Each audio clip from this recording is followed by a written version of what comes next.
Hello বন্ধুরা, আপনারা সবাই কেমন আছেন? আজকে আমি একটা ডেজার্ট বানিয়েছি আম আর সাগু দিয়ে। তাহলে শুরু করা যাক এই মজাদার ডেজার্ট।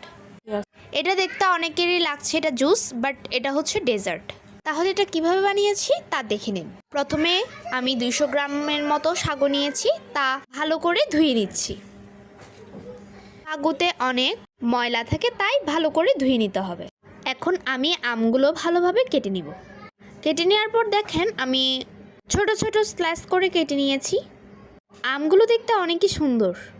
সাগুগুলো আমি একটি হাঁড়িতে নিয়ে নিচ্ছি। বেশি করে জল দিয়ে চুলায় বসিয়ে দিয়েছি সিদ্ধ হওয়ার জন্য। সাগুগুলো সিদ্ধ হোক ততক্ষণে আমি আমগুলো ব্লেন্ড করে নিই। কিছু কাঠবাদাম আর কিচমিচ নিয়ে নিয়েছি। সাগু সিদ্ধ হয়ে গিয়েছে। সাগুটা এখন আমি একটি ছাঁকনির মধ্যে নিয়ে নিচ্ছি যাতে পানিটি পড়ে যায়। এবার আমার মেক করা আমের পালগুলোর মধ্যে আমি সিদ্ধ করা সাগুগুলো ঢেলে নিচ্ছি। তাতে দিয়ে দিচ্ছি 1 কাপ পরিমাণ দুধ। দুধ দেওয়ার পরে কালারটা একদম দেখার মতো অনেক সুন্দর লাগছে এগুলোকে। তারপর দিয়ে দিচ্ছি আমার কুচি করে রাখা কাঠবাদাম আর কিচমিচ। এগুলো এখন পরিবেশন করার পালা। তারপর আমি গ্লাসের মধ্যে কিছু টুকরো বরফ দিয়ে দিচ্ছি যাতে এটা দেখতে অনেক সুন্দর লাগে, খেতেও যেন রিফ্রেশ লাগে।